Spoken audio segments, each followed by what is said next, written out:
If you're thinking about buying a 600cc sport bike, here's a few things you should consider before you buy one. As someone who's owned a fair amount of motorcycles, one particular bike that I really haven't tried to find too often is the 600 sport bike. I've owned a few in the past. 2 years ago, I had a Yamaha R6, a 2013, and last year I purchased my CBR Smokin' Joe, but the Smokin' Joe is more of a collector piece, quote unquote, than a actual sport bike to go out and ride, so I don't really consider it.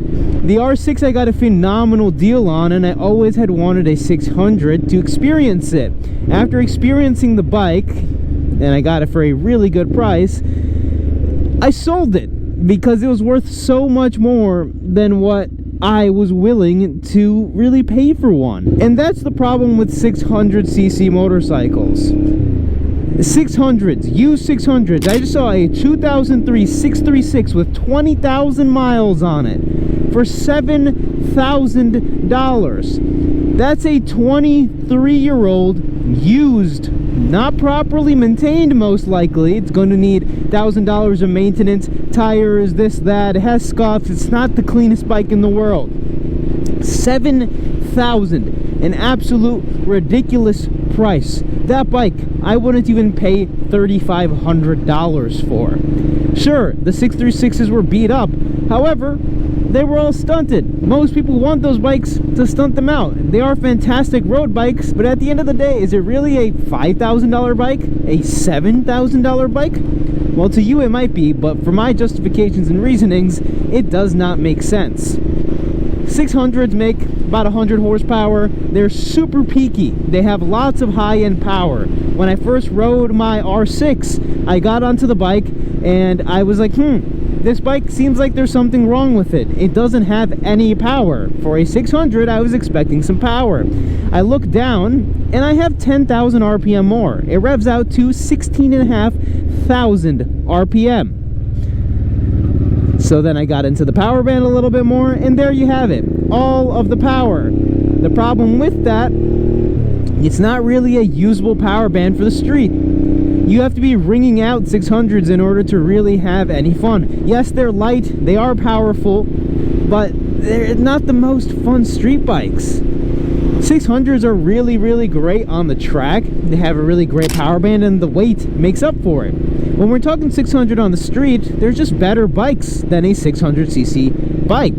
And that's a major reason of why I don't think that 600s are really that great of a class to begin with. And then on top of it, we're paying extra for these bikes that, well, need extra maintenance. They're high revving 4-cylinder, so valve checks and proper maintenance is more apparent on these things. And it's still a sport bike, so you're still going through tires and brake pads and all these things more aggressively than another bike. Use R6s. When we're talking about newer R6s, go for MSRP. If not, people are asking more than MSRP. My used 2013 R6, I mean, we're talking $6,000 plus for that motorcycle. It does not make sense to me on why we would want to pay that price unless you really want the 600.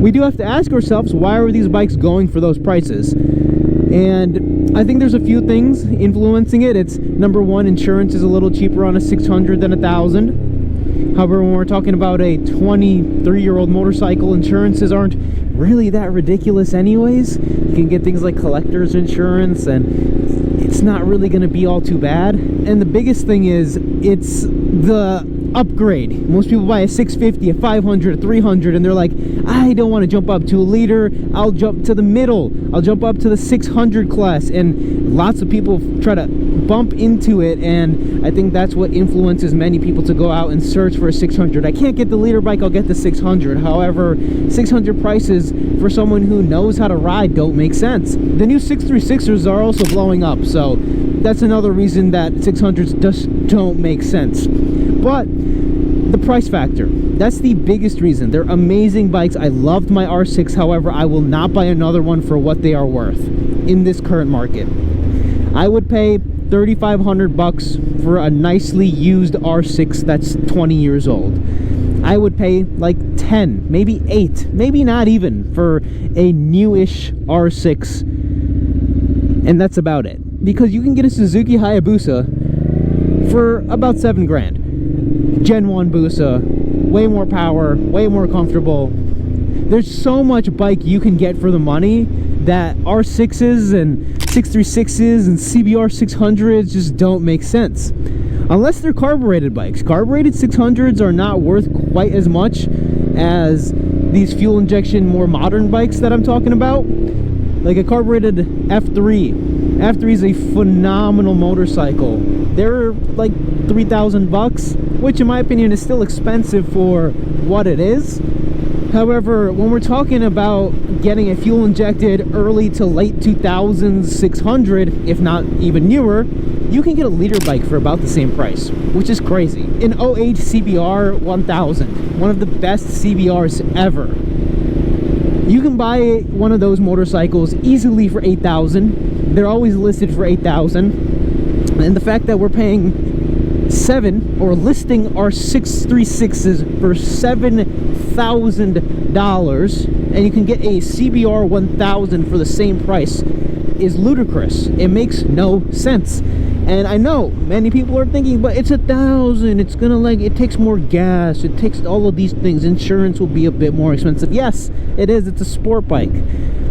At the same time, it's going to be more fun because it has way more low-end torque on the streets, especially if you're riding on not super fast roads. Overall, I believe thousands are more fun on the street, even though you don't always use all of the power. 600s are peaky. You really need to wind them out. Well, on 1,000, if you just row a couple of gears and you don't even have to really get into the meat of the power band, even if it's an inline 4, is an enjoyable acceleration, and it's a fun bike. It's going to be a little heavier, maybe go through tires a little bit more, gas maybe, but I mean, I don't really think any of us are paying attention to gas on our motorcycles. I know some are, like, that put tens of thousands of miles per year, but if you're buying a sport bike for that reason, I mean, I don't know. 600 just don't make any sense. The appeal is crazy. If you're thinking about getting one, just know, yes, they're phenomenal bikes. However, the prices on 600s at this moment in time make no sense, especially if we're shopping like an 04 636. Like, are we joking here? Even paying $5,000 for that bike is ludicrous, especially because you're going to need to do a bunch of maintenance. The guy before you most likely beat the ever-living crap out of the bike. It's always most likely lived on the high end of its rev, and that means you're going to have to do the valves, you're going to have to do the services that are most likely overlooked on a bike with 20,000 miles. Anyways, that's my little rant for today, because I saw that 636 and I wanted to share the thoughts and see what we think about it. It just doesn't make sense. I want another 600 in the collection. I want a 600 to ride on a consistent basis, and something a little newer than the F3 in this current market as a 600 that's not carbureted that makes any sense. I'd love to hear your thoughts in the comment sections down below. As always, if you did enjoy this video, please do me a favor, leave a like and subscribe to the channel, and I'll see you guys in the next one.